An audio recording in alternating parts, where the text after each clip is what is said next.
Good morning, council members, staff, and members of the public. It is Tuesday, November 19th, 2024, and I'd like to call this meeting of the Policy and Strategy Committee to order.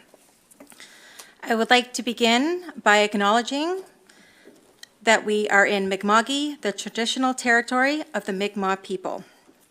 Being that this is the first meeting of the Policy and Strategy Committee, our first item on the agenda will be the nomination and election by ballot for vice chair, and I will turn this over to April Wynot-Lonis, our municipal clerk, to lead that. Good morning, everyone, and I believe we've been through one of these processes before. We just recently, at our last meeting, it's the same process. Your first ballot will be for nominating the vice chair, who will be the vice chair to this committee. And once we have our nominations, then you'll be able to do a vote for who that will be. So I will proceed with the ballot box.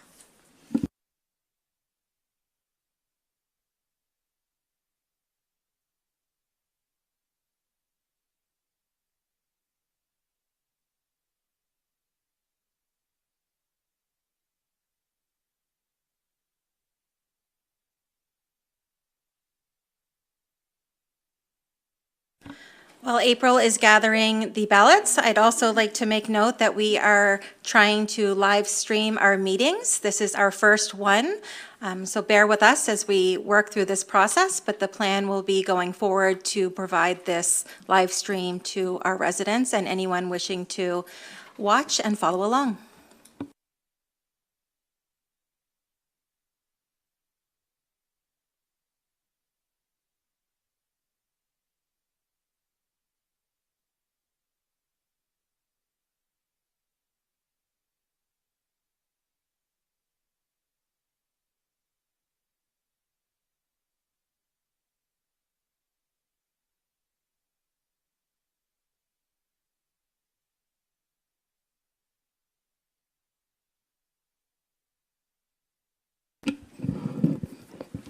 So for the nomination of the vice chair for the Policy and Strategy Committee, we have Councillor Oikel, Councillor DeLong,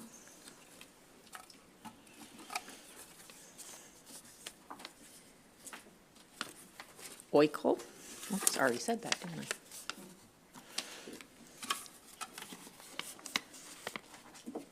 Councillor Smith.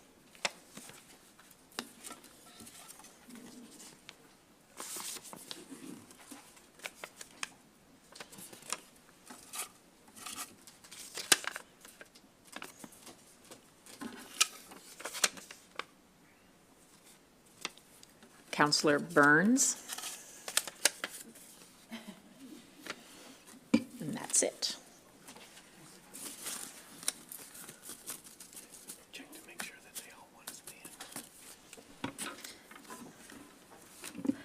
Of the names that were just mentioned, is everybody willing to let their name stand? I am, thank you. I would respectfully withdraw my name. Thank you. Yeah, I'll allow my name to stand. So the names remaining is Councillor DeLong, Councillor Smith, and Councillor Oikel.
Counselor Oikel.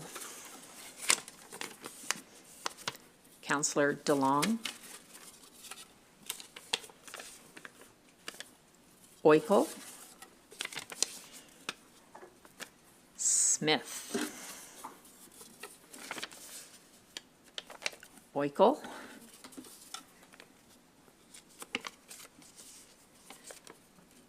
Smith. Smith. DeLong.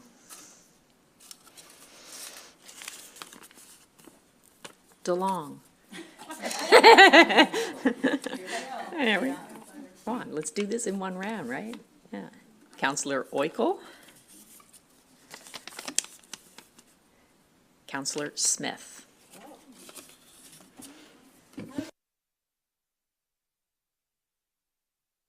So we have Counselor DeLong will be dropped from the ballot on this round. So you have remaining Oikel and Smith.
Okay.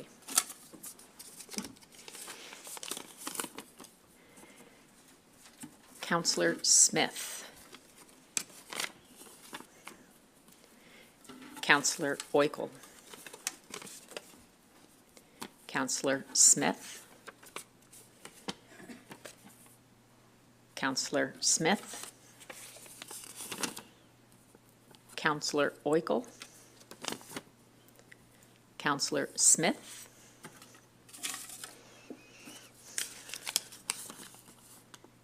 Counselor Smith. Counselor Oikel. Counselor Oikel. Counselor Oikel. I think we did this last week, didn't we? Counselor Smith.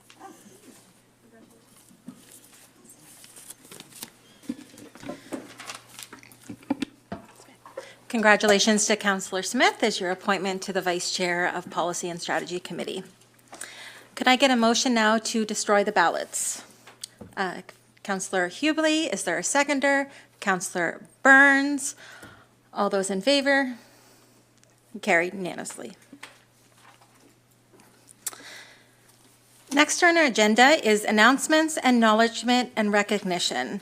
This is a time when counselors can speak up on things happening in their community, with their residents, events that might be past, present, or going forward. Is there any announcements, acknowledgements, or recognitions?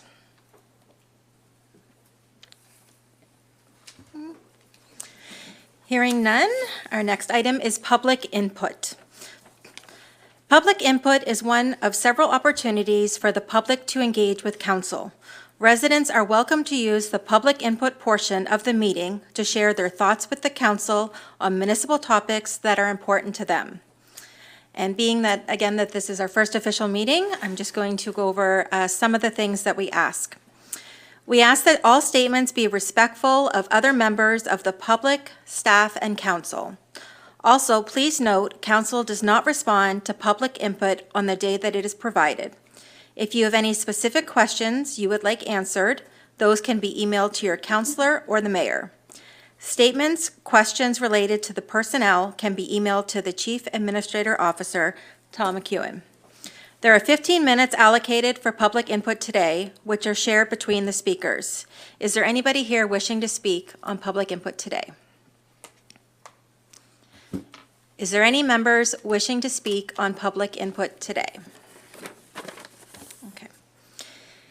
Hearing none, we'll move down to changes and approval of the agenda. And we have one item that is going to be changed, and I'm going to turn it over to our CAO. Thank you. We would request that item 11.1, reinstate Parkview Bus Stop on Upper Branch Road, be removed from the agenda. With that item removed, is there somebody willing to move the agenda? Councillor Hubley, is there a seconder? Councillor Oikel? All those in favor?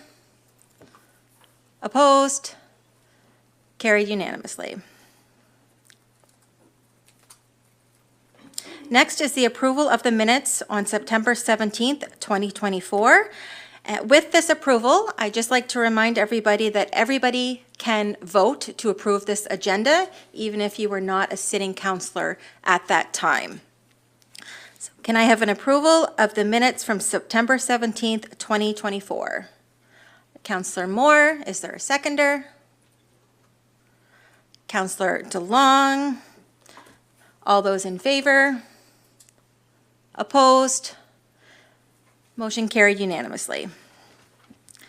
Are there any business arising from the minutes? Hearing none, there's no presentations scheduled at this time, no referral from council, so we'll go down to staff reports and begin with the Administration Department. Amendments to MODL Policy 037 and MODL Policy 004, and our Deputy CAO, Alex Demerick, is going to take this. Good morning, committee members. I'll just take 1 minute to make sure that I'm properly sending the presentation to, all the screens that we're trying to use.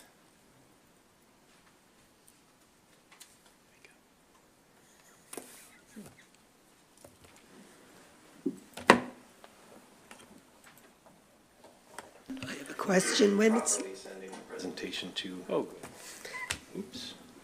when, all the when we screens live stream, trying do to do use. people get to see this as well on the live stream?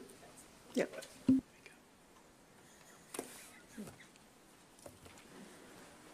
I have a question. When it's, Properly sending the presentation to, oh, when, all the when we screens live stream, trying do to do use. people get to see this as well on the live stream? Yep.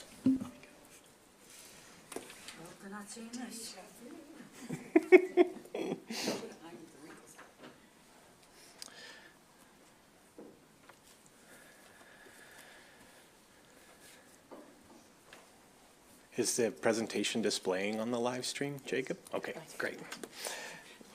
We'll see if the ghost has gone from the machine. Sounds good. Okay. So this morning we'll be going over potential revisions to MDL 37, which is Council's Code of Conduct. Some background on why this is before you today. Council has been directed by the province through an amendment to the Municipal Government Act to adopt a model code of conduct, which sets a standard for behavior and also outlines a process for other council members or members of the public to have concerns addressed with council members' behavior. So as I mentioned, the Municipal Government Act has been amended to require this, and some new regulations have been put into place in October of 2024. They stipulate that council has to adopt the model code of conduct within 30 days of being sworn in. It also requires that both an investigator be appointed who is independent from the municipality and that council members undergo mandatory training. There's a couple of issues with the timeline on this. First off, with the independent investigator being a public body, we have to go through a public procurement process.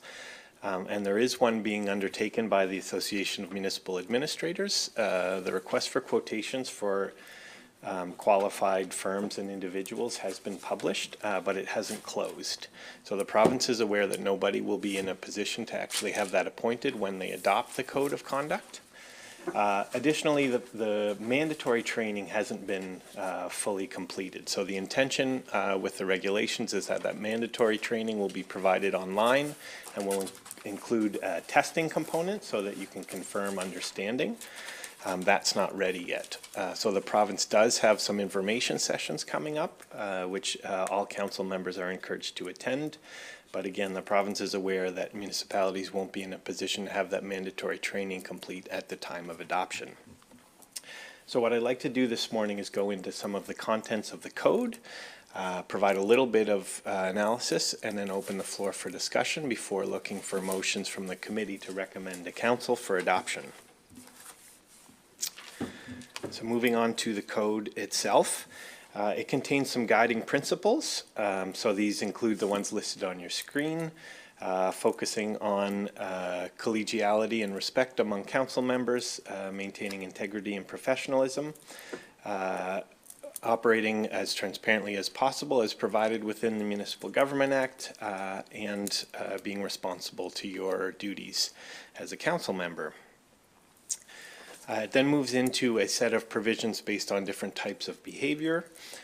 So there's, again, some general content here, speaking about, again, transparency, truthfulness, and sharing of information, respect for both colleagues, staff, and the public, and then some what seem to be fairly self-evident items, including no use of substances during meetings.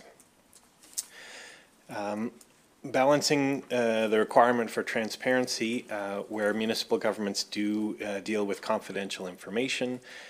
The code includes provisions to make sure that council members aren't sharing confidential information inappropriately. So again, no sharing of confidential information, whether it's verbal or written. Certainly prohibiting the use of confidential information for personal gain. No attempt to use confidential information for private business, and also no discussion of ongoing code of conduct investigations other than obviously with the investigator.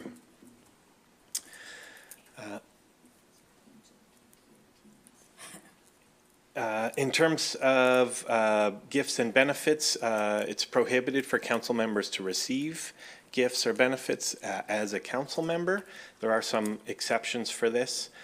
So for example, if it would be rude to reject a small token, for example, if the mayor was receiving a gift from another organization, receiving some kind of acknowledgement for your service on council, where you are in fact doing fundraising, so you've received an item and it's for charitable purpose and there's no personal gain, and also of course any compensation, remuneration, or benefits that council members receive for conducting your duties. The code prohibits the use of municipal services, goods, or property for your own personal benefit. So the only exceptions for this is if it's a service that is generally available to all members of the public, for example. So this code doesn't prohibit you from applying for a building permit. It would prohibit you from asking for special favors or not having to pay the fee for a building permit. And it also prohibits you from receiving financial gain from the use of a municipal service. And finally, prohibits council members or members closely connected to them from purchasing surplus equipment from the municipality. The code speaks about seeking special consideration for anyone that has an application before the municipality. So this would include a developer or a contractor going through the development process, land negotiations, or building permit process. The code speaks about misuse of influence. So again, this is attempting to make sure that council members are objective and not trying to seek special consideration for organizations that are closely connected to them. It also prohibits council members from becoming involved in the hiring of staff, particularly any kind of personnel decisions for members of the public who are closely connected to a council member. Fairness, again, speaks specifically to providing special consideration or advantage to an organization that might be connected to you. And then the code requires council members explicitly to abide by all legislation, bylaws, and policies that apply to them. And then specifically lists the code of conduct and the hospitality expense policies of the municipality. The code then also covers off some items which relate to the functioning of the Municipal Government Act. So there are sections that refer to council making decisions as a whole rather than direction from an individual member. And then how council communicates, which is generally the voice of council is through the mayor or a designated spokesperson. And for conveying decisions accurately. Further on the role of council within the Municipal Government Act, recognizing that council's employee is the CAO, council members are prohibited from giving direction to individual staff members. So council can only direct staff as a whole, and that direction goes through the CAO. And respecting the role for staff to do their best possible job of providing politically neutral advice. And then furthering that delineation between public members, or the role of council and the role of staff, prohibits council members from giving direction to contractors of the municipality as well, or seeking to have staff or contractors do personal jobs for the council member. The last sort of element around behavior, again, is a fairly self-evident one, but requiring council members to refrain from any kind of harassing or discriminatory behavior. And then finally, on the actual meat of the code of conduct, the code prohibits any kind of retaliatory action for a complaint being lodged against a council member. So moving on from the actual provisions around behavior in the code, the regulations set out an investigation process. So as I mentioned earlier in the presentation, council will be appointing an independent investigator to conduct reviews. So this has to be somebody outside of the municipality, and we will be bringing a report to council to make a decision based on a list of qualified service providers in the near future. So the way that the process works is that contact information is posted publicly, so it'll be available on our websites. Members of the public, for example, would be able to contact the Code of Conduct investigator without having to go through municipal staff or a council member. All complaints have to be filed within 6 months of what's called discoverability, so when the person knew or was able to get information about the particular possible breach. When an investigator receives a complaint, they provide notice to the CAO. The intention for this is so that the municipality isn't surprised by a bill. The investigator then has to assess whether or not the complaint has merit. So the regulations contemplate that there may be complaints brought forward that don't have a lot of substance to them, or perhaps don't have a full understanding of the purpose of the code. So when the HRM brought in a code of conduct, they found that there were a number of complaints that were raised that didn't have substance to them, and it was valuable to have this opportunity. So an example that was given during some provincial orientations on this was council member received a code of conduct complaint because the color of their shirt was found to be distracting by a member of the public. So it is possible that there can be requests or concerns about a complaint or code of conduct issue that don't necessarily rise to the level of requiring an investigation, and the investigator has the ability to dismiss those complaints before proceeding with an investigation. Again, this provides a little test of reasonableness and also preserves the municipality from being subject to a pile of frivolous complaints that would then result in financial burden on the municipality.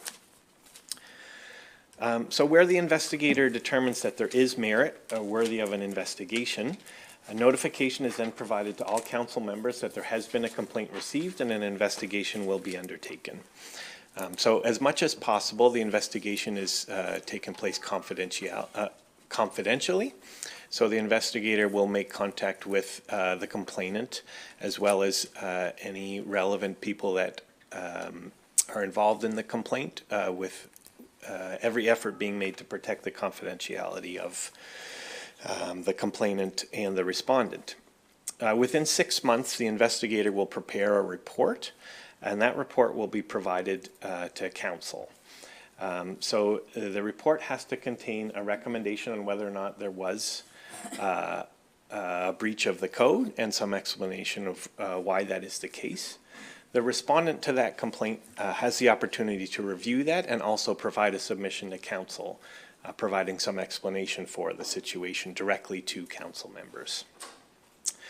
Now, the investigator completes the investigation and makes a recommendation, but they don't make the final decision. Under the regulations, the final decision is placed with council.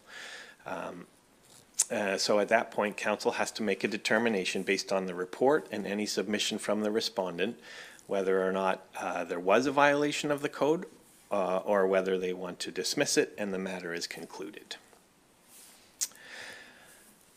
If council determines that there is a violation of the code, then council has to consider a number of factors before determining sanctions for a violation of the code. So these include the severity of the violation, how long the violation was taking place, the intentions, as much as is possible to discover, of the council member that violated the code, any steps that that council member took to remedy the violation when they became aware of it, any external factors that might have been influencing the behavior of that council member, and then finally any resources that might be needed by the council member either to continue their work as a council member or to complete any remedial actions that they might have to take to resolve the code of conduct issue. The regulations then set out a range of sanctions which council may apply after considering those factors that we just reviewed. And they generally fall into a couple of different categories. So there is mandatory retraining on the code of conduct anytime there is a violation. So at minimum, if council finds that there's a violation of the code of conduct, retraining on the requirements of the code has to happen. Council can also require any additional training that it feels is appropriate. Then there's a set of sort of communications-focused sanctions, which focus on either written reprimand, public sanction, or requirement of an apology. Where appropriate, council may also choose to limit access to municipal facilities or remove a council member from appointments or chairing duties, and also possibly a limit on travel claims and expenses. And then finally, there are financial sanctions which council can levy. So these could be a straight fine simply for violating the code.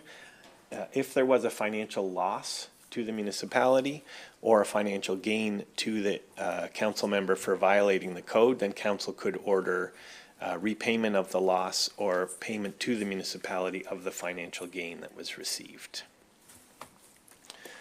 So that's a very quick summary of what's required of the regulations. In terms of comparison, a very quick comparison between the existing code that council has in policy 37 and the new model code, there are some real strengths and improvements as a result of the regulatory change. The first being that there is a consistent standard of behavior which is being made clear to elected officials across the province. So this is both good both for clarity but also for public confidence in elected officials, because it means that all councils are required to meet a certain base level of behavior and interaction with the public. It is very useful that there is the opportunity for the investigator to make a determination whether or not the complaint has merit and is worth an investigation. So this, again, is an efficient process that allows for investigation without allowing the municipality to become burdened by numerous complaints that don't have merit. The independent investigation is a strong feature of the code, which is an improvement over the previous code that council had, where the regulations didn't provide authority for this. It was difficult to have an investigation process or sanctions, and these new regulations provide that opportunity for independent investigation. So I think it provides more confidence in the results of the decision. And again, the framework and criteria for sanctions, it's very clear what is permissible. So there's no gray area anymore as to whether or not council had the authority to do any of these things. And it provides some pretty clear guidelines in terms of when and why certain sanctions might be appropriate. There are a few issues to consider. So as you'll note, going through the code, there are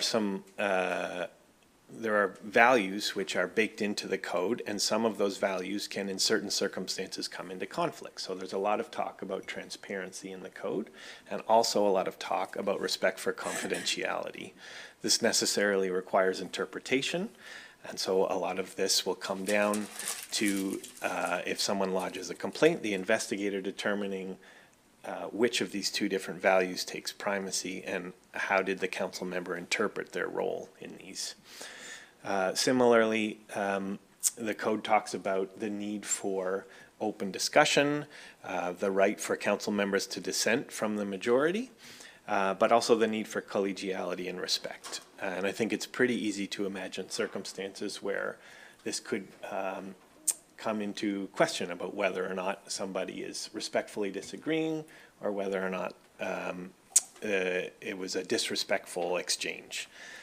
Again, the independent investigation process is intended to provide some level of impartiality to this and the opportunity to dismiss complaints that don't have merit, but it is a source of potential conflict in the code. The province has acknowledged that they are working through this. This is a new process for our province. There hasn't been this kind of investigatory approach and sanctions available to municipalities. And so they've included in the regulations that there'll be a review within 3 years. They're anticipating getting feedback from municipalities as they go through the experience of having investigators appointed, what kinds of complaints come in and how the investigations take place. So we can expect before the next election at least a review, if not some revisions to the regulations and or the code.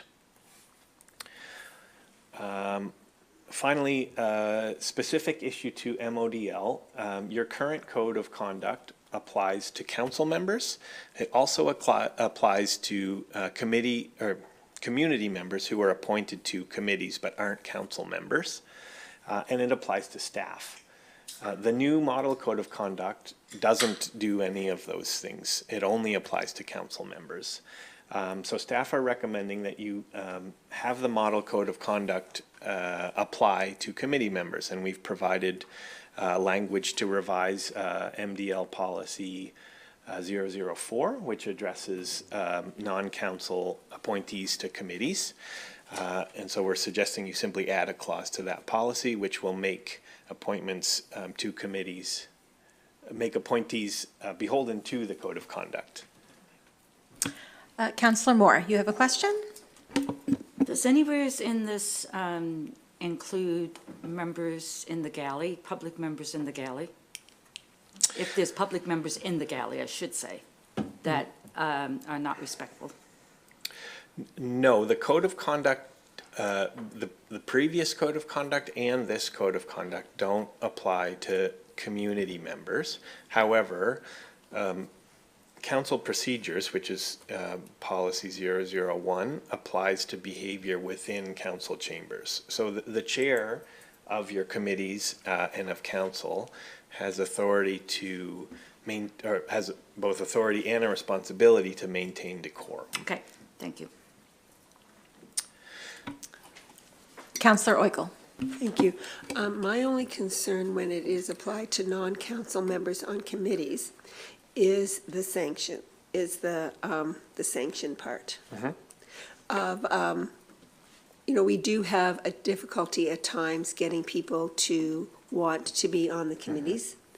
And of course, they will be aware of what the code of conduct is, and that having to pay $1,000, even though that's one of the very last things that council would do, could be very intimidating and scary, considering that they only receive a slight honorarium for being on that committee, and that they're kind of doing their community a service. So I think that perhaps we may want to consider, if we're able to change that part for non-committee members. It's just a thought that I had and a concern that I have. Yeah, I think that's an excellent point, Councillor Oikle. When you look at the factors that council has to consider before applying a sanction, I think it's highly unlikely that a committee member would find themselves in a circumstance where council was seeking to levy a $1,000 fine on a committee member.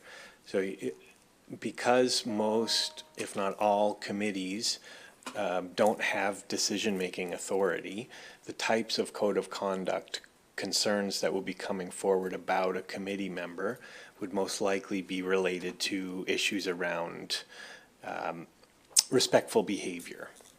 And so a more likely violation or response to a violation of the code would be around apology, or perhaps, depending on the seriousness of the offense, removal from the committee, as opposed to the financial penalties, which, as you note, are for more serious offenses down later in the sanctions.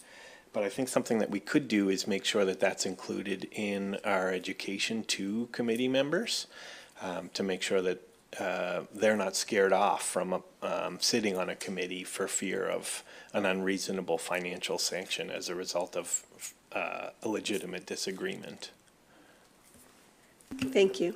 Yeah, I think that it's very important and that they should be aware of it. Yeah. And just, Alex, before you continue, we have a question from Mayor McLean. Wow. The issue around the 6 months investigative period concerns me a bit, as it can be, you could be in a situation where it's very disruptive to council and to staff and to the operation if the issue was significant, and the length of time to have that resolved or even investigated and then brought to council could be really difficult. And particularly if there was a counselor that was continuing to be disruptive in some way or continuing to violate in some way, you've got this huge period of time that could really disrupt things. So I don't know if there's a background you can give to why that time frame was selected, but I just see it could be very difficult. Thank you for that point. My understanding is that it's simply for administrative purposes to ensure that the investigator is able to complete an investigation. In terms of how to address it in the meanwhile, there are limits. One tool that would be available if, for example, it was a disruption of a committee or council is you could rely on those decorum elements in your council procedures. But that would apply more to the respectful debate provisions and could be more difficult for some of the more serious violations. And I don't have a great answer for you in terms of how you might address that, other than if obviously issues of criminality, there would be some other avenues available to you in addition to the sanctions there. Councillor Geelong. Yeah, the six-month statute of limitations was actually something I was going to bring up as well. I find this concerning. There's many reasons why somebody would want to wait longer than 6 months if they were being targeted or, being treated inappropriately, sexual harassment. There's lots of reasons why people don't come forward right away, so I don't like that that's baked in, that we can only come forward within 6 months. I'm wondering about why we need to repeal and replace our previous code of conduct. There's much within it that is valuable that's not written into the new code. Point 1, under purpose, in the new code says that the purpose of the code of conduct policy is to establish standards of professional conduct for elected officials. The code of conduct operates together as a supplement to other applicable laws, including bylaws and policies of the municipality. Can they operate side by side? We certainly wouldn't recommend that you maintain two different codes of conduct, particularly where only one of them has an investigation and a sanctions approach.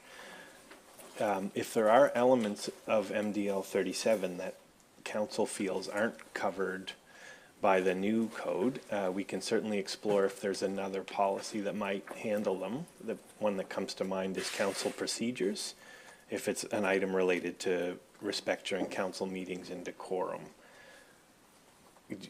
Could you share a little more about the items that you're concerned that you're losing out of MDL 37? Yeah, no problem. Sorry, I'm just going through my notes.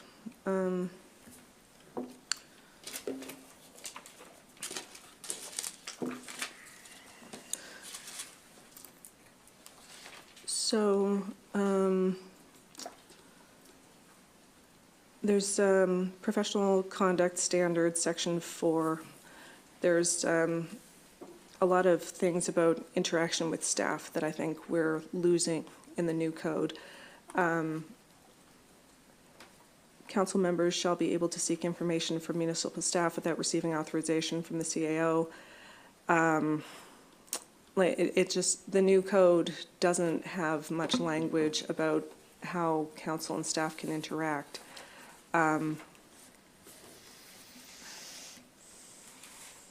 Council members will respect the role of municipal staff to provide council with information deemed necessary for council members to make decisions and carry out the duties of council. Council members shall treat staff with respect and shall not display hostility or bitterness. And I mean, there are a number of things that I would go through point by point if you wish, but I don't know if now's the moment.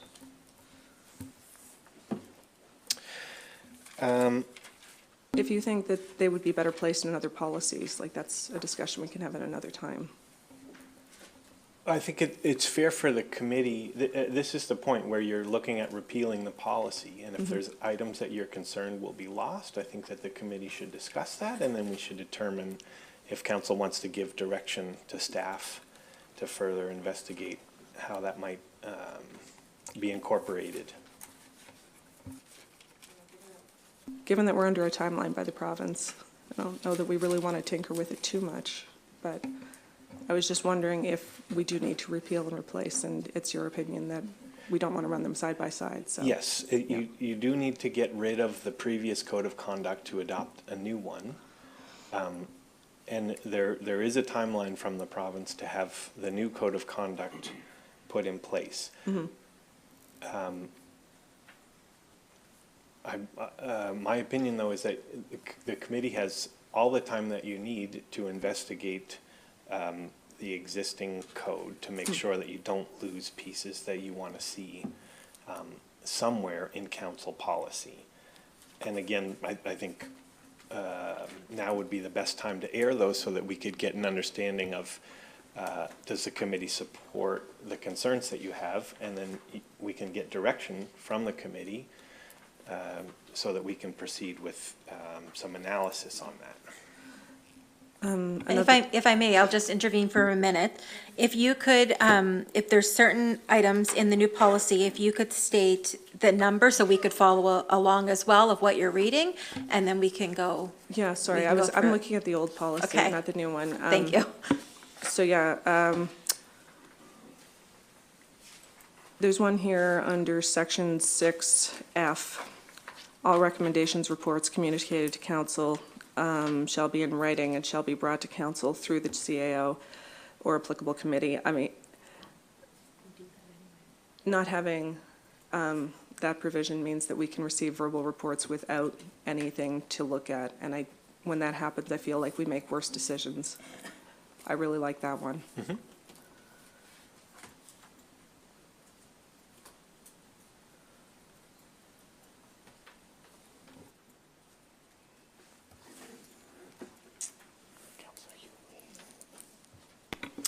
Up next, I have Councillor Brooks. I guess my concern with the investigation process is that we're seeking a third-party investigator, and that's to have this objectivity, and yet the person's decision is non-binding. So we're going to pay money, we're going to hire somebody, they're going to make a decision, and then it's going to come back to council. And I think we lose some of that firewall in between that decision. It could get pretty contentious, especially over a 6-month period. And that's my concern. At the end of this process, we still want to be whole as a body, and we still want to have that spirit to go forward on further decision-making. So that's my concern is, you know, then how does it come down to a vote? Is there a tiebreaker? I mean, there are a lot of logistics, even if we are then bounced back to us. So I'm a little uncomfortable with that process now. I think it's stated simply in the paper, but I think how it would play out could be really dramatic. I think that's an excellent point. It's a curious feature of the code. It appears that the drafters wanted to leave that authority to council to govern, but wanted them to have some impartial information so that they could make that decision. If you look at other processes related to, for example, administrative fairness, there is often a tension about what you do with the findings of an investigation. So like the Office of the Ombudsman conducts investigations confidentially. They're attempting to use principles of administrative fairness. The conclusion that they come to is non-binding, so they just provide recommendations. Similarly speaking, the information, what's that called? The Privacy the Office of the Privacy and Information, they don't have binding authority either. It's a point that we come up to regularly in these types of processes, that there's a level of, whether there's a question or some discomfort around assigning the decision-making authority. Oftentimes it comes to the point of recommendation without the decision-making. In this case, the regulations have stipulated that council has to be the final arbiter, but I think it's an interesting point of discussion. I'm not sure if that actually addressed all of the questions that you raised, though, Councillor Brooks. I guess I just think it's up to us to, I mean, it's, you know, I don't know that it's clearly decided. And I mean, hopefully we'll go 4 years and it'll never be something that comes in front of us. And, but, you know, we don't want to wish our way to a policy. We want to try to have a clear solution. So I don't know. It's something I'm going to think about. I think all of us will need to think about it because we want fairness in the process. From a fiscal perspective, our constituents do not want one more report by one more investigator that comes to a resounding thud and is left to somebody else. We've got to make sure if we're spending those dollars, there's some authority attached to it. Otherwise, we just look like another review board, and I don't think that's what we want.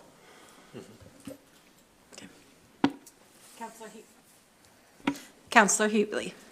Alex, I agree with all these opinions, 100%. But as Casey points out, different points in the previous code of conduct, can you or April confirm whether or not that is in another policy?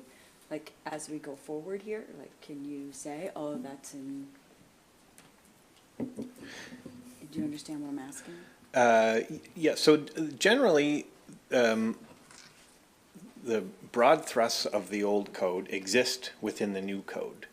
Having said that, there may be specific wording. I think that the item around written reports is an interesting one that's obviously not captured. Without having done thorough analysis, it does seem like an item that could easily be covered in your council procedures, as opposed to it is more about how council operates as opposed to the code of conduct item. So these will be brought back from discussion later on? If we get direction from the committee, and you now have 2 council members who are suggesting that there's items there, Right. I just continue to encourage you to provide as much specifics as possible so that we don't miss an item that is felt important by council members. Excellent, thank you. Counselor Smith? I was wondering if this code of conduct is based on a code of conduct that's been implemented in another province, and, you know, whether we can look to how it's been implemented and any issues that they're maybe seeing ahead of us. Yep. So I do know that it was a committee that was struck that investigated this. It was a 7-year process. There were some delays along the way. But I know that they did some jurisdictional scan work. So that work was conducted by policy analysts at the province. So they did look at any other province in Canada that had a code of conduct. And they also looked at Halifax's experience when they adopted a code of conduct.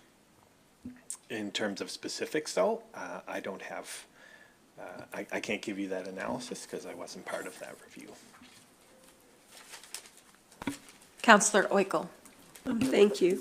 I do agree with Councillor DeLong that perhaps the items underneath the policy 37 under professional conduct standards be reviewed by staff to see which ones can be put into a professional conduct standard policy, just on its own in that way. Yep.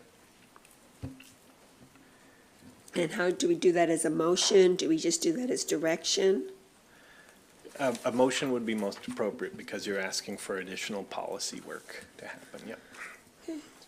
Then I would like to move that, with your permission, and to council, that we have that staff look into the professional conduct standards underneath the old policy 37, and to present to council those standards to possibly be put into a policy for professional conduct standards. I don't know how to say that. Is that? If I could suggest, I appreciate the reference to the section of the policy. Right. That's very helpful. Just direction for some further analysis. I agree. Great. That'll let us do some policy work, perhaps some comparison to other municipalities, and then bring you back options so that you can determine if revision to an existing policy or adoption of a separate policy, and even perhaps advocacy to suggest that the model code be adopted within the next cycle to accommodate those things. I don't want to prejudge where it would go, but just simply leaving it a direction to conduct more analysis would be great. So we have a motion on the floor from Counselor Oikle. Do we have a seconder? Counselor Hubley. Discussion on the motion on the floor.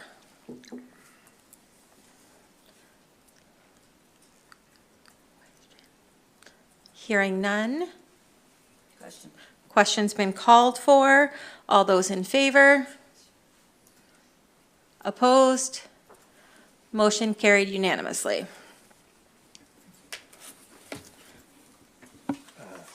More hands. Question from Counselor DeLong. Thank you. The issue of the 6-month statute of limitations, can we cover that today? Can that be changed within the policy, or is that something that the province has baked in for a reason? It's provided in the regulations, but certainly when we come back with further analysis on the old code, we can provide some further explanation and then options. Likely your options are do nothing or conduct some advocacy with the province, but again, I don't want to prejudge that. But certainly they'll be looking for input on the code as it gets adopted, and that's one area that could be of interest to our council. Counselor Smith, did you have did I see a hand up? No. Okay. Mayor McLean-Weil? So just to that point, the 2 points that have been raised around the time frame, the investigative period, and the points that Councillor Brooks have raised, whether we, proceed to adopt this or not, those are concerns I think we're sharing now that we'll see how that rolls out. I mean, clearly the province is not going to be amending this. This will be in place for the 4 years until, or whatever that period of time was, till it's reviewed. But I think it's important that we raise the issues now and that it starts to be, and I just wonder what the process for doing that. We can do that. You can just make note of it and pass on our concerns around it. I don't know whether we're going to, whatever our decision is today about adopting it, but those are, we'll see how that works out over time. Yeah, so as you'll see with the recommended motion, staff are recommending you proceed with adopting the code as you have very little choice.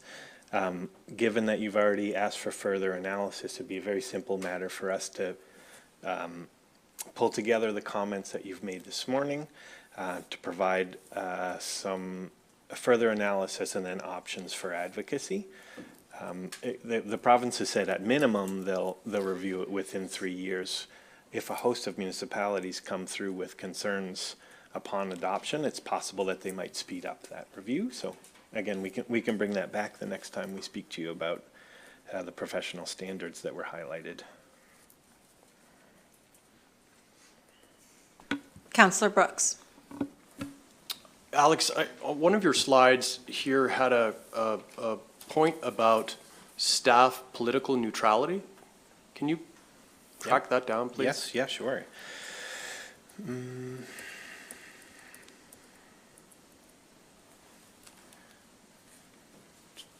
There we are, in the center of that slide. So is it the presumption that staff at all times is politically neutral? The wording there is interesting. I think that's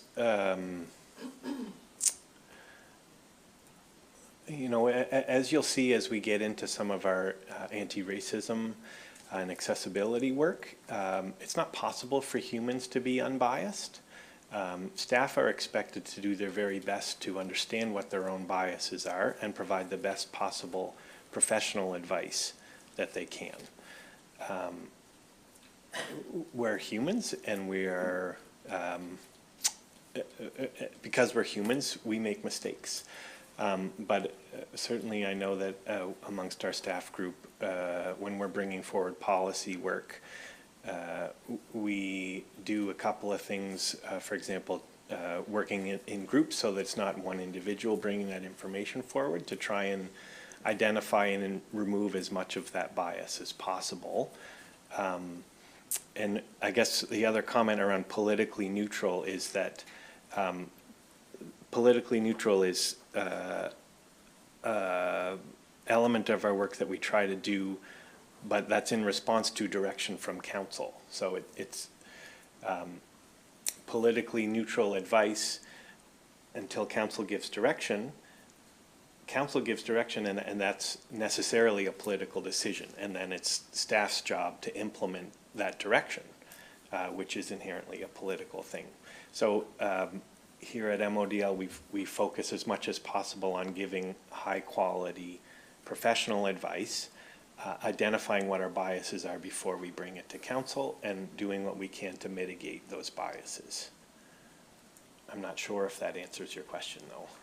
Yeah, I think my question, and it's probably for another time, is, this council focusing on the issues that we need to focus on and not drifting into issues that are not what this council should be focusing on.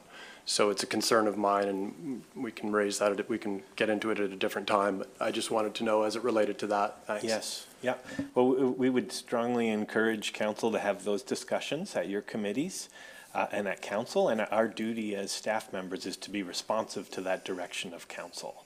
So we are politically neutral in that we prepare the best possible advice. Once council gives direction, either that you are pursuing this issue or have developed a strategy, it's our job to then implement that. So we're then following that direction from there. So we really encourage council to do the governing and the strategic work, and our job is to administer that, support you in making those decisions, and then work on the implementation. Councillor Bell. Thank you, Madam Chair. Councillor Brooks brings up an issue that can be interpreted several ways. So I think it's an important issue that needs further discussion. I'll give you two examples. I'm going to use an example away from us so that I fall within the possible code of conduct. Let's suppose there was a city in Ontario that was considering removing bicycle lanes from their city. And it was a situation that divided individual councillors, some for and some against. And then let's suppose that there was a staff member in recreation or engineering who took a side, those bicycle lanes should be gone because it will improve traffic flow. Could that individual, by taking sides, be looked at as being a bad individual? Another example, let's suppose an individual councillor on their own private Facebook page said, I take the side of Ukraine. It's been 1,000 days that they've been in the conflict. That could offend someone who doesn't necessarily see that in the same way.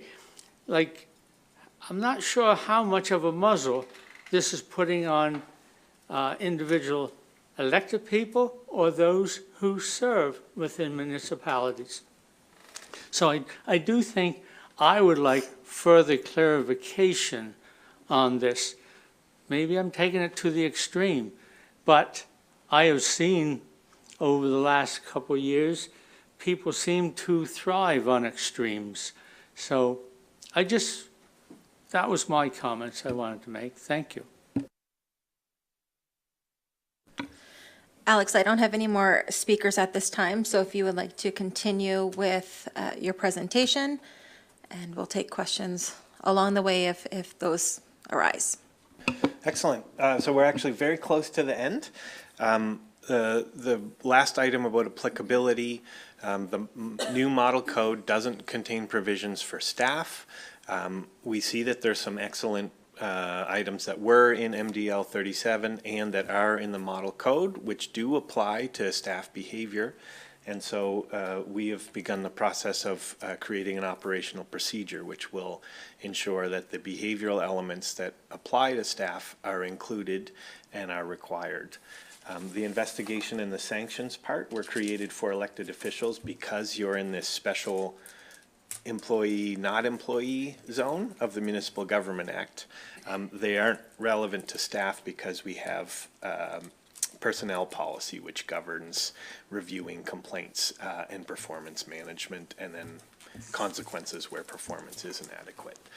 So that's how we will ensure that the behavioral elements aren't lost that were in MDL 37. So with that final statement, we do have a couple of motions for the committee to consider. So based on the regulatory requirement, we are recommending that council repeal policy 37 and adopt the new proposed code of conduct. Just a quick note, particularly for new council members, under the Municipal Government Act, 7 days notice of an intention to amend a policy is required. So providing notice is included in the motion here, simply to make sure that it's very clear that on the following council meeting in 7 days, we intend to have a recommendation from this committee to amend the policy. So that's a little piece of language which is required by the MGA. So we have that motion. We have the other motion previously recommended or discussed, which is to amend, oh, sorry, that's not it. Another motion to amend the policy relating to appointment of non-council members to committees to ensure that the behavioral elements, again, are applied to those committee members. And then just for clarity's sake, because the training isn't available, we want to avoid the possible circumstance where a member of the public comes forward and says, I know the council members didn't take the training because I listened to it and you're now in violation of your code.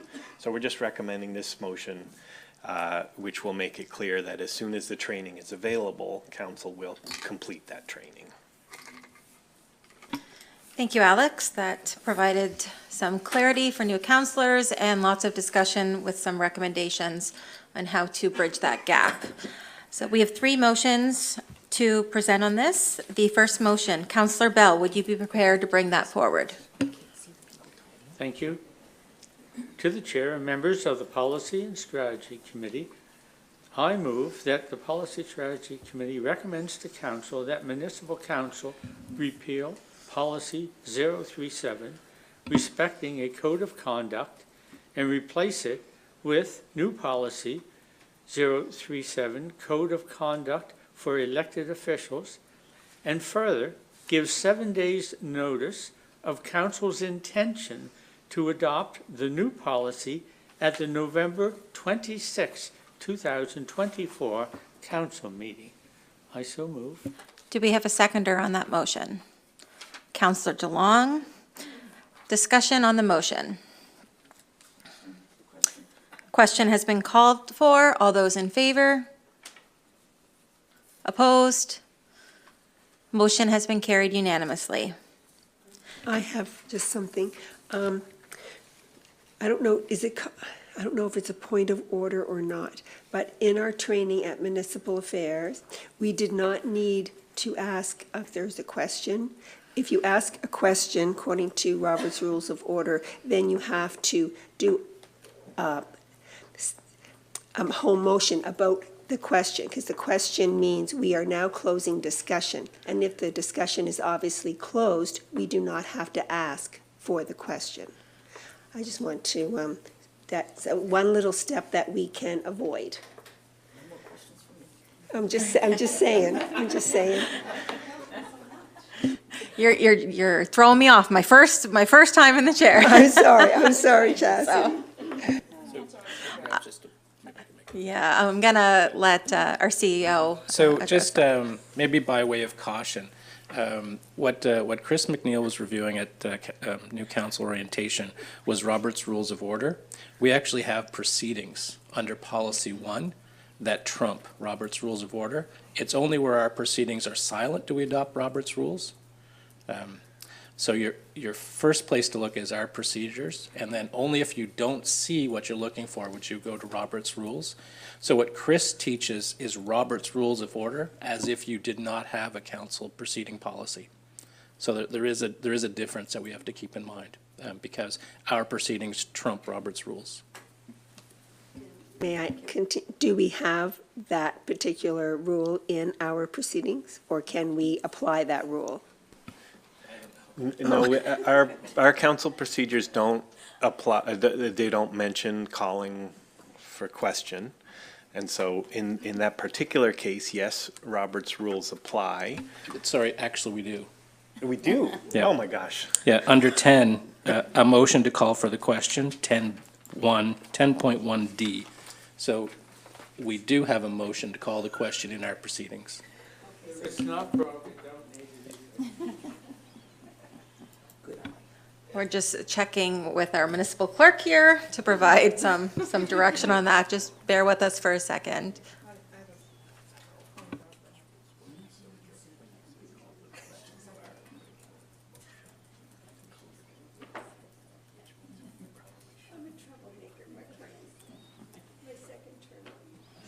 Yeah, it's also under 10.6. 1.5 seconds? Casey had Councillor DeLong, you had a question? No, just a comment. When I took the training by Chris about Robert's Rules of Order, he said that technically calling question does make a motion, but what procedurally usually happens is the chair will just ask once more, is there any further discussion? In that case, question has been called for, and then call the vote.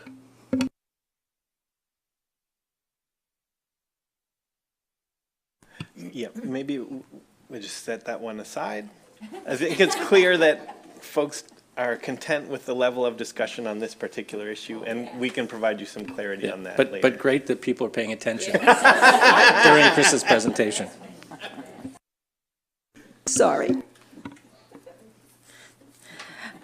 Counselor Burns, would you be prepared to bring the next motion to the floor?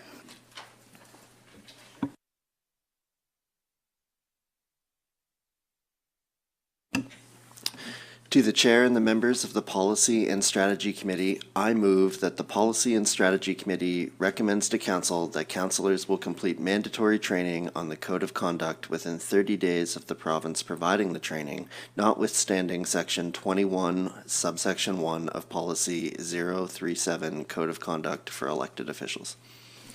Is there a seconder? Seconded by Counselor Moore. Discussion on the motion. I'm scared to say it, but question called for. All those in favor? Opposed? Motion carried unanimously. Counselor DeLong, would you bring forward the next motion? Certainly. Thank you very much. To the Chair and members of the Policy and Strategy Committee, I move that the Policy and Strategy Committee recommends to Council that Municipal Council approve the amendments to Policy 004, non-council appointments and honorariums, to include that committee members are subject to the same code of conduct as council members, and give 7 days' notice of its intention to adopt at the November 26th, 2024 council meeting. And I so move. Do we have a seconder on that motion? Counselor Bell? Discussion on the motion. Hearing none. Question's been called for. All those in favor? Opposed? Carried unanimously. We'll take a quick 10-minute recess and resume in 10 minutes.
We'll continue with our policy and strategy agenda, and up next, we have the Finance Department, and I would ask that Elena Wenzel, Director of Financial Services, come forward. The first item, 10.2.1, tax relief, damaged property, assessment account number 046-35191.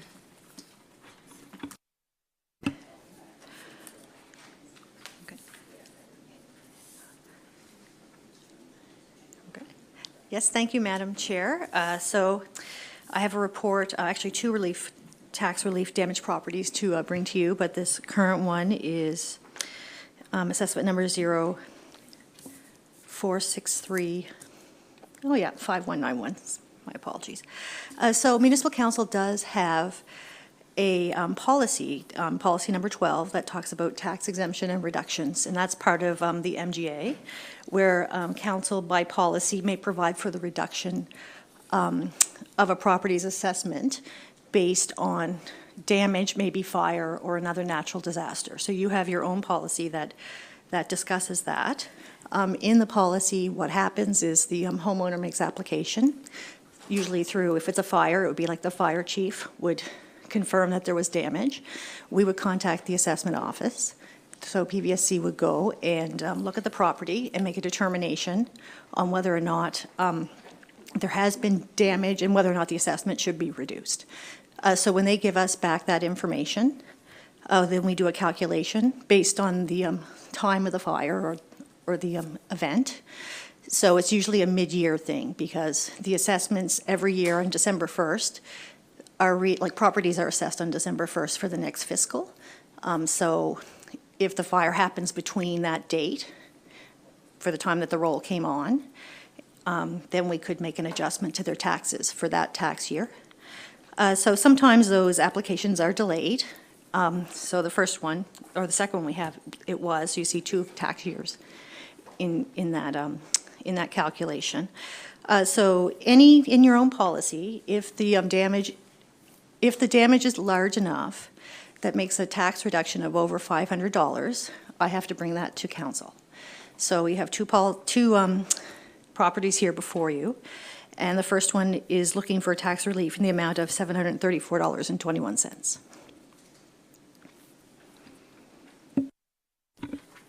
Thank you, Ms. Wenzel. Is there any questions needed for clarification before we put this item on? Councillor Brooks? Just because I don't know what the normal process is, do we have any other information about the property? Is that a privacy issue, or are we allowed to learn about the property, what the instance was? You're telling me a reduction, I really don't know anything more than what you asked. Okay, certainly. So both of the properties you had before you were damaged by fire. So there was a fire in the home. The property owner would have made application to us through our policy to have a reduction in their assessment to reduce the amount of taxes that they have to pay for that year. So that's my understanding. It was a fire.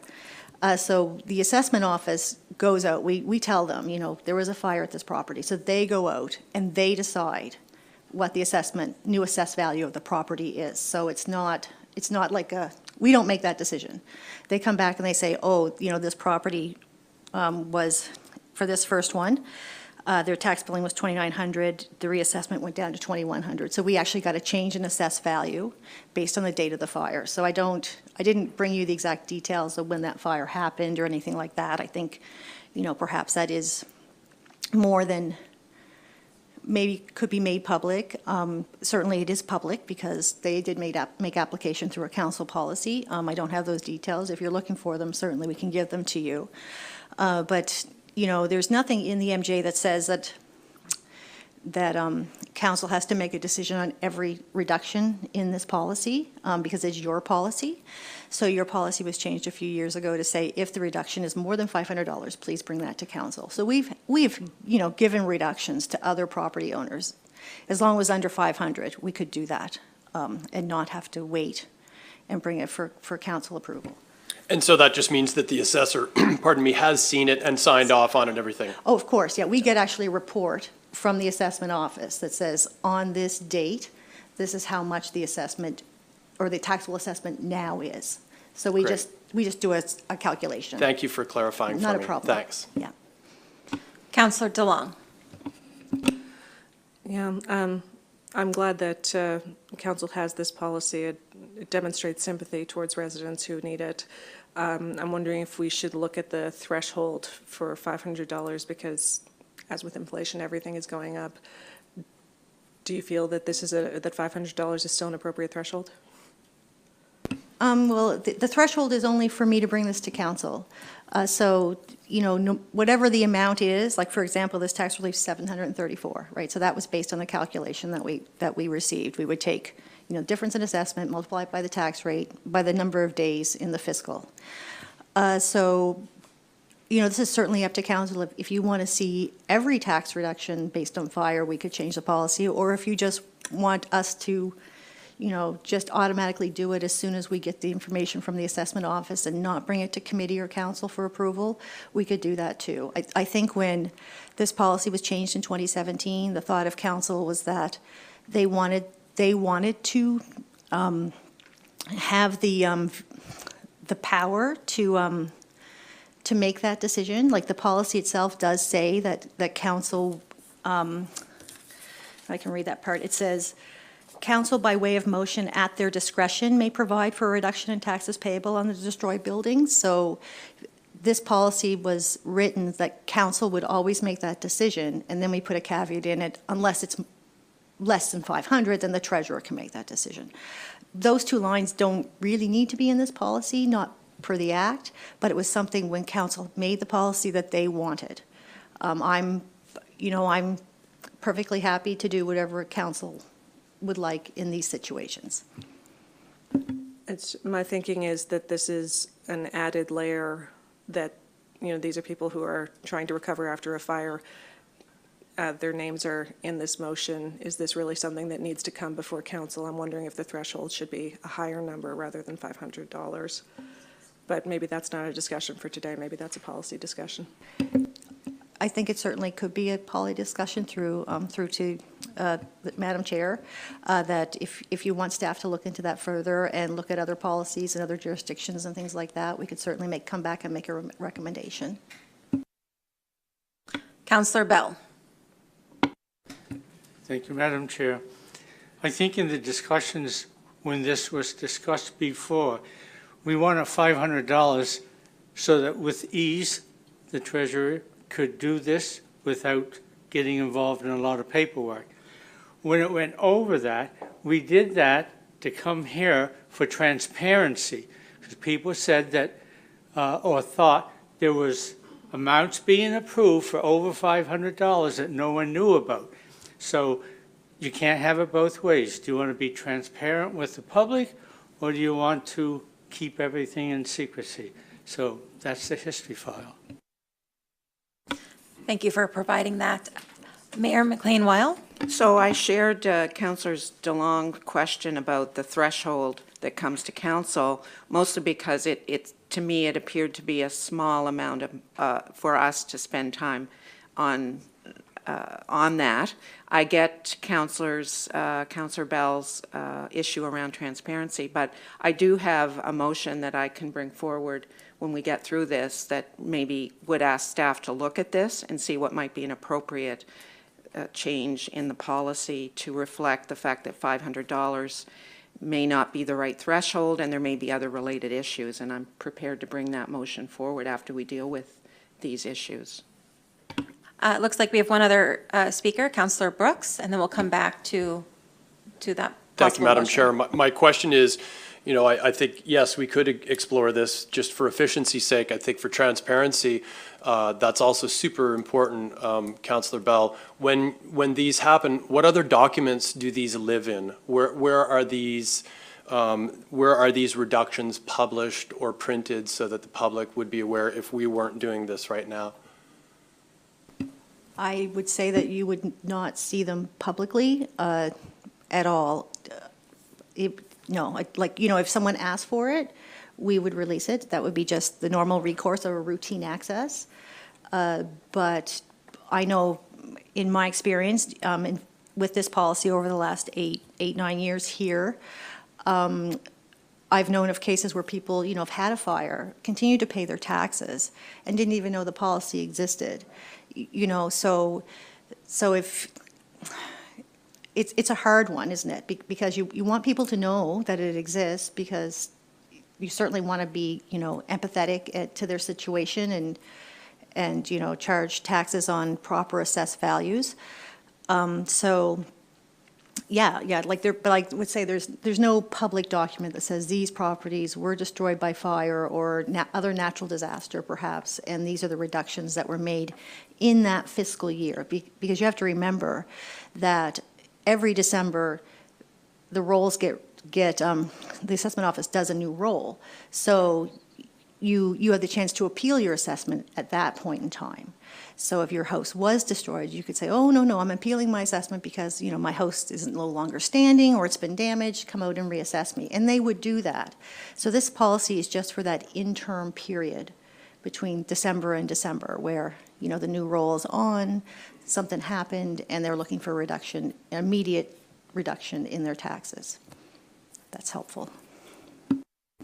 I think that we will have to decide one way or another, even if we're doing it in blocks. I don't know how normal this is. We have two in front of us today. I don't know what the maximum or how often you see these, but I think for me, in the spirit of transparency, it's got to be on the docket. Even if we are voting yes, somebody can see it in our public records, and if they want to go back and get further information on it, that will be a demarcation of that. But I think we run into trick when we just say, you folks do it at 500 or 750, and we trust you. It's not our job for the public. We've got to be transparent.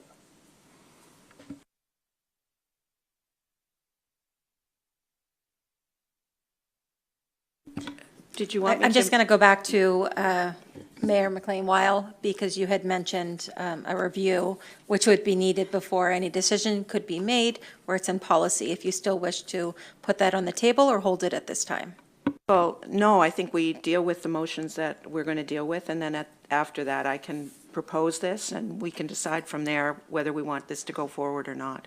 But let's deal with Ms. Wenzel's presentation. Please continue, Ms. Wenzel, if there's anything. If not, we'll go to a motion. I believe we've discussed this property, so I'm happy with us to go to a motion. Okay. Councillor Oiko, would you be prepared to bring this motion to the floor? Certainly. To the Chair and members of the Policy and Strategy Committee, I move that the Policy and Strategy Committee recommends to Council that Municipal Council approve the tax relief in the amount of $734.21 for the property located at 88 Lakeview Haven Drive, Hebbville, AAN 04635191, as per Policy 12, Tax Exemption Reduction Policy, and I so move. Is there a seconder? Councillor Brooks, any further discussion on this motion? All those in favor? Opposed? Motion carried unanimously. The next item, 10.2.2, tax relief damaged property, assessment account number 03339793. And back to our Director of Financial Services, Ms. Wenzel. Certainly, this property was also made application under our damaged property policy due to a fire, and are looking for tax relief in the amount of $786.11. Councillor Moore. So I have some info for Ben for this one because I wrote up last night. So this fire is in my district. This fire was in my district. It was on December 23rd, 2023, 2 days before Christmas. It happened in the evening. Everybody got out safe, and the pets got out safe, but the family of 4, 2 days before Christmas, lost everything. Everything that was under the tree, everything in the house. So a fundraiser was spearheaded by the New Germany Fire Department, spearheaded actually from former Councillor Michelle Greek. It put out a request for help for the family. Within 36 hours of that request, clothing, pet supplies, Christmas gifts, gift cards, cash, was all donated, dropped off at couple of different places. The fire fire department and at another location, right, New Germany. And by the time it was all collected and taken to the family, its worth was $20,000. So that shows communities stepping up. These people are not long-term residents of the community. They moved here, I think, during COVID, and this happened, and it just shows that what communities can do when you stand together. And I'll make that motion if you want. Okay. Yes, please, and thank you for reminding problem. us. And yes, I have already called people and said, do you know, after they've had a fire, do you know that we have a policy that you can get a tax reduction? And they had no idea, and they were so thankful, so, okay. All right. To the chair and members of Policy Strategy Committee, I move that the Policy Strategy Committee recommends to Council that Municipal Council approve tax relief in the amount of $786.11 for the property located at 25 Bars Corner Road, New Germany, AAN 0339793 as per policy 012 tax exemption reduction policy, and I so move. Do we have a seconder? Councillor DeLong seconded, and I just want to clarify, Councillor Moore, there was a number missing. I'll confirm the number, 03339793. Okay. 13 left out. Okay. Discussion on the motion. All those in favor? Opposed? Motion carried unanimously. Next item under the Finance Yeah. Next item before moving on to our next item, Mayor McLean-Weil. Well, this is related to the conversation we've just had, and I'll put this on the floor, and it may capture some and not all that was discussed. I move that the Policy and Strategy Committee recommends to Municipal Council that Council direct staff to review Policy 012 tax exemption reduction policy in relation to the threshold and other related issues that requires Council's approval for structures that have been destroyed or partially destroyed, and bring back a report with recommendations, and I so move. Yeah. Do we have a seconder on that motion? Councillor DeLong, discussion on the motion. Councillor Bell. If the motion passes and staff are tasked with looking at this, one of the things that I've done in other jurisdictions, a house located in the 1300 block range was subject to the policy. So instead of naming the individual or giving the exact address, you are still putting in the public display the fact that damage did occur in a particular community in a certain block range, but it offers the family privacy by not naming them or the exact civic address. So that might be something that might be considered. Any further discussion on the motion? Again, this is to review the policy, to have it brought back, and a decision would be made at that time. All those in favor? Opposed? Motion carried unanimously. Next item, 10.2.3, 2025 tax sale. And back to Ms. Wenzel.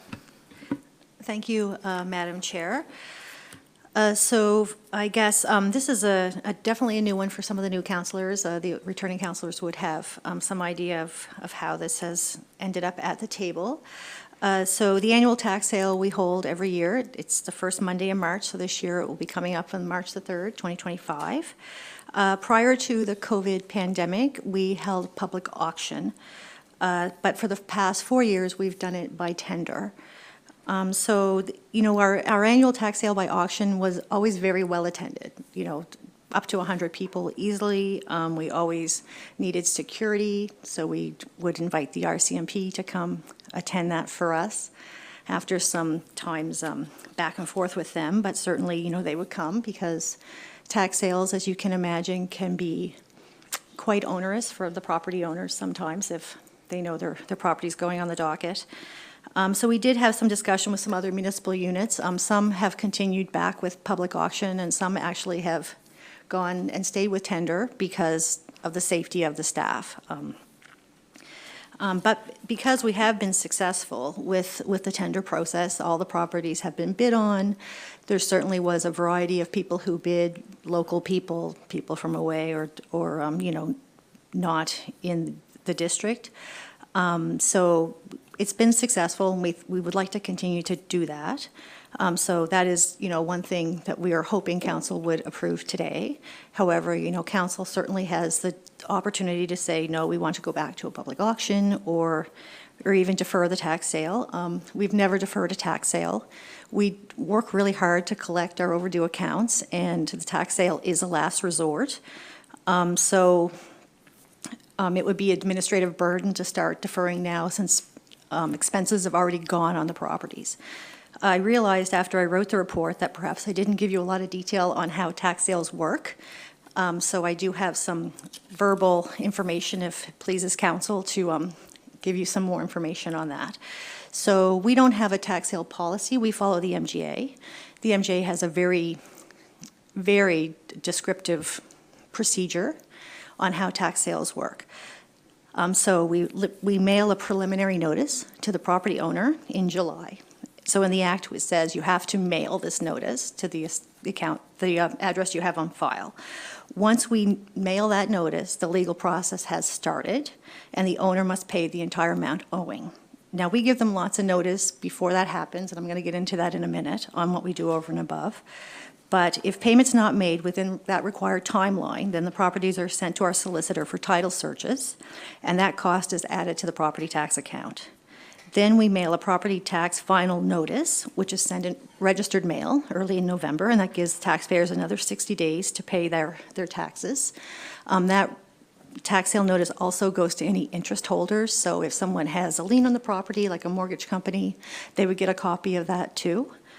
Then the notice is also physically posted on the property. This year, we actually have 27 properties slated for tax sales, so notices will be going out in the next few weeks to be posted. And then in January, in late January, we start advertising the tax sale, and then taxpayers do have until 10 a.m. on the tax sale date to pay their account. If a property has been in a tax sale, if it's their first tax sale or their second, they have 6 months to redeem, even if it gets sold.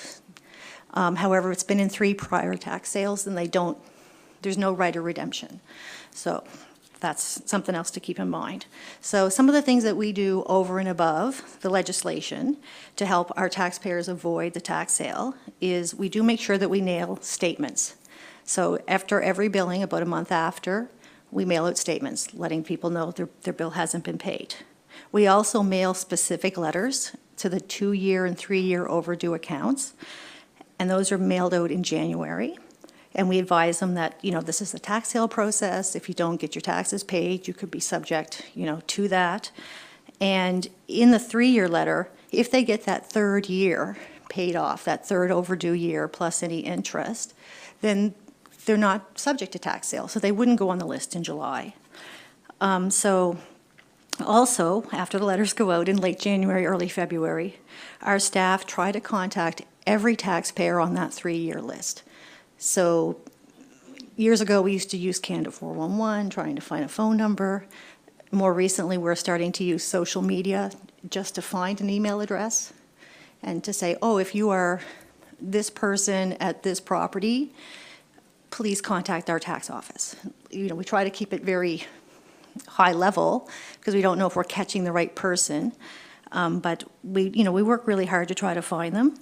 And if there's any tax mail that comes back as undeliverable and it doesn't have a civic on it, we put a letter with it and we mail it to the civic. Because you never know. Like Canada Post, some of the RRs have been, being deleted over the years, and we're just hoping maybe somebody at that property is picking up mail. So we do try to do a lot to try to support the taxpayers in getting their bills paid, certainly open to arrangements as long as their 3rd year is paid off by the July of the 4th year. So that's kind of the verbal on what we do, and I think I'm done. So we do have some questions. I'll start with Councillor Hubley. Thank you. Elena, what part of this process is in person? Is it all in line? Is it online? During campaigning, I heard a lot on the doorsteps about things only being online and how that restricts access for certain people. So if a resident wants to, or someone wants to make a bid on a property, can they come in and make the bid in person? Yes, if someone wanted to make a bid, staff would print off the bid form for them. Staff would give them the information on the properties that they were interested in. Like we would have like the physical ad that shows all the properties. Because, you know, when you're bidding on a tax sale property, you have to keep in mind it's sold as is, where is. And it's up to you to do your own due diligence on that property. So, you know, it's up to you to hire legal if you think, or whatever. But the point is that yes, that ad was always put in the paper. So and they could come in person and say, these properties I'm interested in. We would let them read the records here, and we would help them make that bid. Not a problem. Councillor Smith. Do you keep records on what kind of properties are going up for tax sale? For example, like I'm interested in how many of these tax sales would be primary residences, where, you know, we're in a housing crisis, are people losing their primary residence? Yes, through to Madam Chair, to Councillor Smith. We do not, except for the ad itself that would say like dwelling on it, because that would be part of the legal description of the property.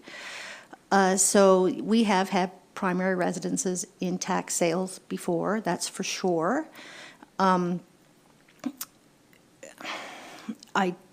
there is a record of it, like, you know, and the past tax sales are available online. So you can see what went in and what was bid on and what wasn't bid on. But yes, certainly we have had, probably the last 4 years more than ever, we've had primary residences come up on tax sale. Councillor DeLong. Thank you. My concern about accessibility was raised by Councillor Hubley. I will note that something I heard from residents, in particular those around West Haver Pond, was that they wanted to be contacted directly rather than just have a notice placed on the property in question. Is there any mechanism by which we could contact residents in a 30-meter radius around the property or something? There is certainly nothing in the Act that says that we have to notify the residents in the area. I mean, posting the property, if you were a year-round resident, or if you were there at that point in time, you would see that posting, because we don't take the posting down. We put it in November, and it sits there until someone removes it. I would say, you know, hopefully it would stay until at least the property was sold. But, you know, we don't go back and check it or anything like that. But no, there is nothing in our own procedure or in the Act that would ask us to notify surrounding residents that the property near them is up for tax sale. Is it something that we could do logistically?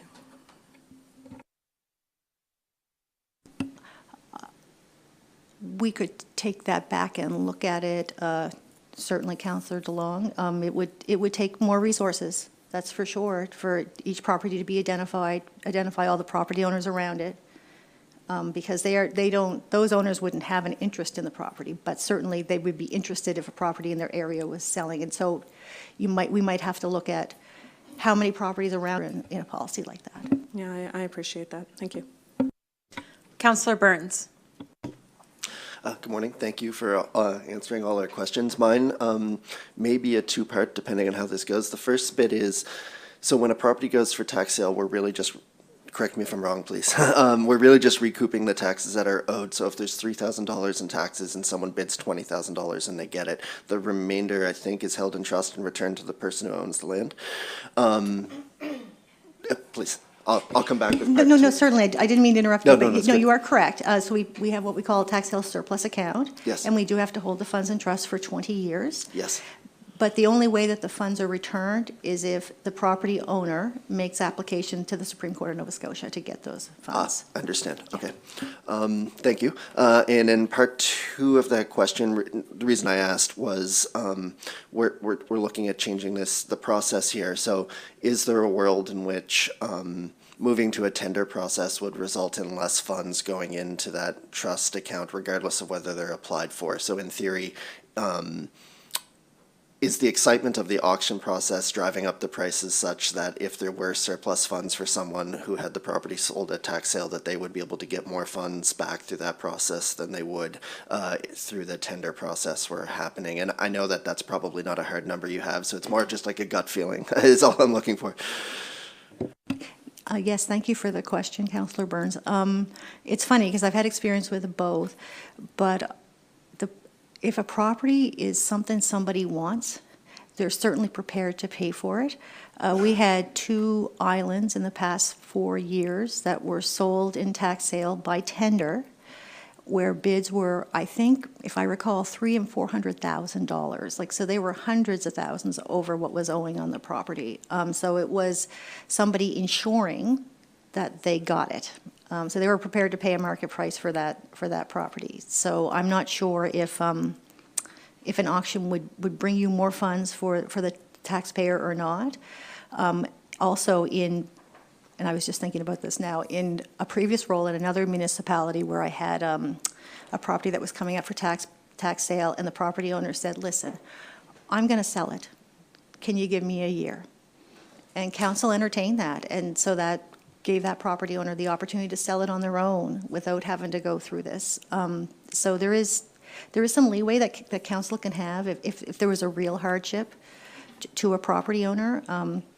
We feel that we give them so much notice. You would think that they would think about that anyway. If I can't afford it, that I would sell it. But yes, to your point, I don't know. But my gut feeling is I think you get it both ways. It just depends on how popular. Yes. Yeah. You're welcome. Councillor Bell? Thank you. Property owners that are faced with a tax sale, they're probably in serious financial situations. Posting their property may be embarrassing to them, and it may be hurtful. I would feel uncomfortable circulating to the entire neighborhood that my property was going up for tax sale because of situations that might be beyond my control. If it was happening, it would be a private issue between me and the municipality. While the ad would state the assessment number, it would be up to my neighbors to look for where that property is, which would avoid putting embarrassment on me as a family or an individual. So I think that from my point of view, the way we do it now is fairer to the individual. If I know I've seen properties for sale in my general region, and for curiosity, I sort of just look and try to find out where that property is. But others may not go through that situation, but then I'm just trying to avoid making it uncomfortable for a family that lives within a community that may or may not be able to recoup the funds they need to hold their property. So I just want us to consider both sides of the story. And just a comment I'll make myself, I share the same concerns as Councillor Bell. It's one thing when it's land, but when it's somebody's home, this is a difficult process to go through, even as councillors who often speak with these residents. So. Councillor DeLong. Yeah, and I would tend to agree with that assessment in all honesty. The residents that I've spoken to were dealing with a very specific instance. So, yeah, no, I think for the most part, the policy we have does benefit the individual in question most. Ms. Wenzel, was there any further comments on this before we go to a vote? Actually, one thing I did think about that I had left my mind was when we create the first tax sale list and when we do the subsequent ad, that's given to council ahead of time. And we do show, we do put what district those properties are in. So if there is a councillor that says, oh, this is a property in my district, maybe I should, kind of reach out. We also give council the opportunity to do that as well. Councillor Reinhardt? Yeah, thank you. This is not totally related to the motion, but I was just wondering if there was any provision or possibility, if there is a property on the docket, is there any way for the municipality to purchase it like at cost and not send it to auction? Like if it's a property that might be useful for the municipality to own? I can answer that, yes. So we have come up with this before. The municipality can bid on any property in the tax sale. In a tender process, we have not taken the opportunity to do so, but sometimes there is properties that come up that are of interest to council. And what we normally would do in an auction would be our municipal solicitor would say, this property is of interest to the municipality. We are going to be bidding on it. So council ahead of time would have given the solicitor a threshold, like a, bid up to a certain amount of money. So sometimes people would bid against the solicitor and sometimes they would not. But there is nothing to stop the municipality for any properties that are in their first 3 tax sales to put in a bid on their own. But they would have to at least cover the minimum cost, which would be the taxes owing. If it was a property that you thought was of interest, for example, the Public Service Commission bid on a property at our last tax sale because it was in part of their watershed protected area that they would like to have, obtained. But they weren't the successful bidder. Now, if that was in an auction, would they have, bid higher than the other person who outbid them? I don't know that. But if the property's been in 3 tax sales already, then we can take it.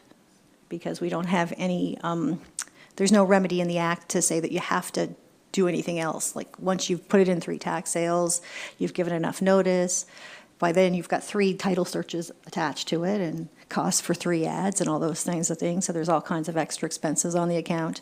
And then if it was of municipal interest, you certainly could take it over. Councillor Smith, would you be prepared to bring this motion to the floor?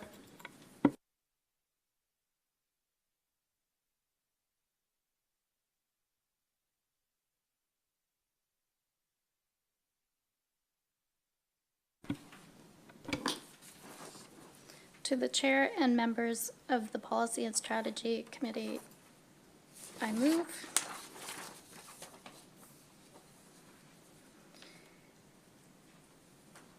that the Policy and Strategy Committee recommends to Council that Municipal Council authorize the Treasurer to proceed with a tender call for the March 3rd, 2025 tax sale, and further that all future tax sales be conducted using a tender call process. Do we have a seconder on that motion? Councillor Moore seconds that. Discussion on the motion. Councillor Brooks. Can I just ask, were there ever any negative comments after switching to the tender process that you received from the public or individuals that they didn't feel it was fair or equitable in any way? I can answer that too. I only ever got one complaint from one resident who felt that it wasn't as transparent because there was no public auction. So I think that they thought that we were, if I recall this correctly, that we were opening Lunenburg County up to the world, and we weren't giving locals the chance to bid. But from my experience at auction, there are many people in that room on the phone with people bidding, no matter where they're from. So we were always open to the world. So I don't think that was, maybe that wasn't as relevant, and maybe that person didn't know that when they were standing at a public auction, that was happening. But that was the only complaint I ever personally received. if we are going to commit to the tender process, is there anything that we can do to enhance our communication to the community when this is coming up, so we can try to avoid even one comment like that? Is there any way that we can try to enhance that at all from your perspective? I think certainly that we could make it more well-known that, you know, we're certainly able to help someone who doesn't have access to the accounts online, or who doesn't have access, you know, to a computer, that if you want to make a bid, we can make that information available for you so that you can do it here at the office, or, you know, we'll mail you the form if you want, the bid form. We could certainly do that. So we could put that as part of our, we do have a legal ad that we put out in the paper, so we could certainly put more information around other ways to do it other than online.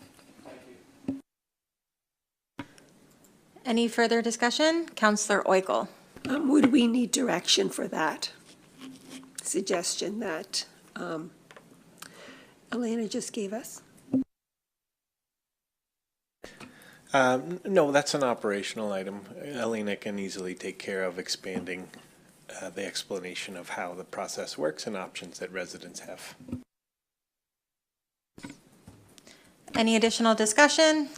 Councillor Book? Sorry to jump back in, but in our conversations that we've been having about, you know, increasing our communication, maybe it's something we want to think about, you know, part of our new communication, that in a, I'll say, pamphlet, some sort of information thing, one of the things that we're going to highlight is this program because it's so important to our constituents. So maybe we're thinking about nothing that happens 4 years from now or 3 or 2 years from now, but what's going to be some of our new communication methodology going forward, and this seems like a good kind of thing to have, in that it's not the municipal matters, it's going to look different, it's going to be a different color, it's going to come in the mail, and people are going to say, what is this? Oh, this is information. Some of it I know, some of it I didn't. But I think that this is, again, in the commitment to communication and transparency. I'd like to see some new documents that include things like this coming out in the 2025 year as we work to communicate better. I'm seeing lots of nods from around the table, so staff will take that recommendation. Seeing no further discussion, all those in favor? Opposed? Can I just get clarification, Councillor Reinhardt? Four, okay. So, motion carried. Okay. Opposed is Councillor Burns. Motion is carried. I'm going to call a brief recess at this time.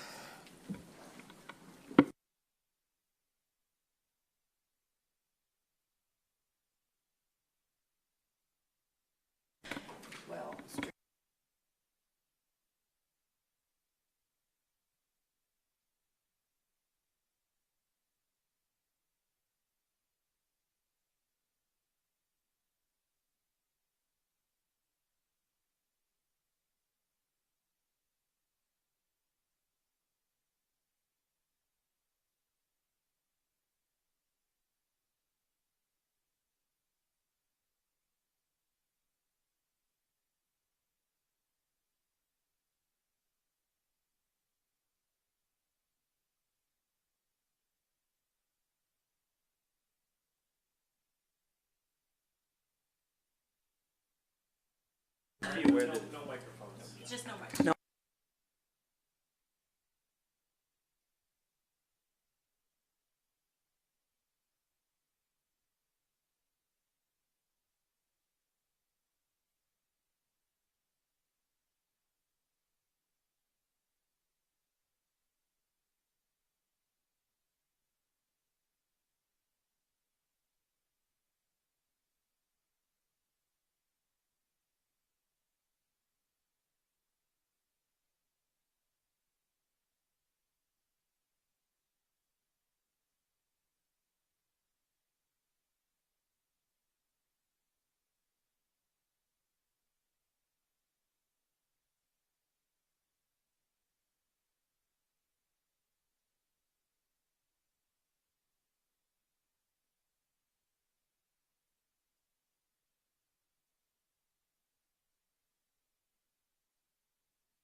Hi, I'm Morgan Reinhardt, Counselor for District 1.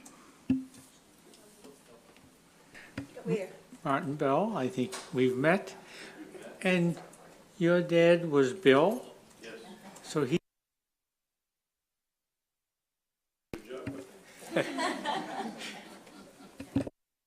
I'm Wendy Oiko, District 3. We have met through the, oh, no mics.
Welcome back. We'll continue with our Policy and Strategy Committee agenda, moving down to 10.3.1 under Planning and Development Services, Housing Market Data to Support Affordable Housing Development.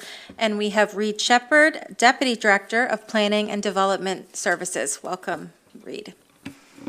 Thank you very much. And for those that haven't had the chance to meet, it's nice to meet you all as well. I don't have a formal presentation, but I can just give a bit of an overview of what's in this report.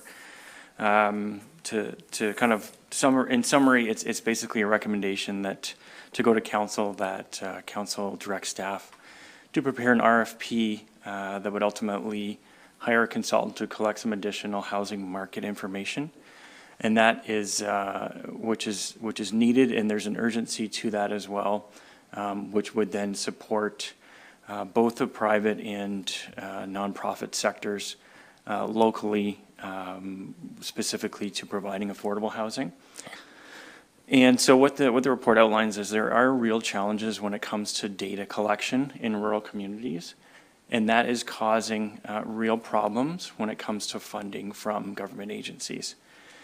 This is a problem that's very common, not just even in Nova Scotia, but all across Canada. It's the way that rural communities are treated by Statistics Canada, Canada Mortgage Housing Corporation, other provincial governments, and how data is collected and measured. The challenges here are similar to other areas in that we have affordable housing needs. But the way that the funding typically works is CMHC plays a very significant role, in particular around providing funding to both the private and nonprofit sectors through different funds that they have. But you ultimately have to prove that there's a need that exists. And so proving that need relies upon data. And the data that is out there, for example, you're probably familiar with the Provincial Housing Needs Assessment that was completed in 2022. The province also provided each municipality with a tailored assessment for each area. There were some concerning numbers within that, some of which illustrated that here we had a very high vacancy rate, as well as very low rents that had not risen very high since, or hadn't hardly risen at all since 2018. And I'm sure that you would agree that that's not the case, and as we would. And so there is a need to collect more information to demonstrate, I think, what we know is anecdotally true in a way that's statistically verifiable and would be acceptable by those funding agencies like CMHC. There are challenges with some of the challenges that exist just because of the nature of these, the data collection, is that some of the survey methods that they use don't capture smaller buildings that have smaller numbers of units in them. Some of these rely on voluntary surveys. And so what this would be doing is actually more specifically targeting information like what people are actually paying for rent, what actual vacancy rates are like, and in some cases understanding what rental rates are like, specifically in newer units that are on the market. Because anything that comes online now is looking at a very different market than, for example, somebody that might have been living in a unit for 20 years or so is likely paying a much lower rent. But anything that's coming down the pipeline now, they're dealing with today's construction prices, today's financing rates. So what this would be doing would be trying to collect information that's geared towards specifically those funding agencies.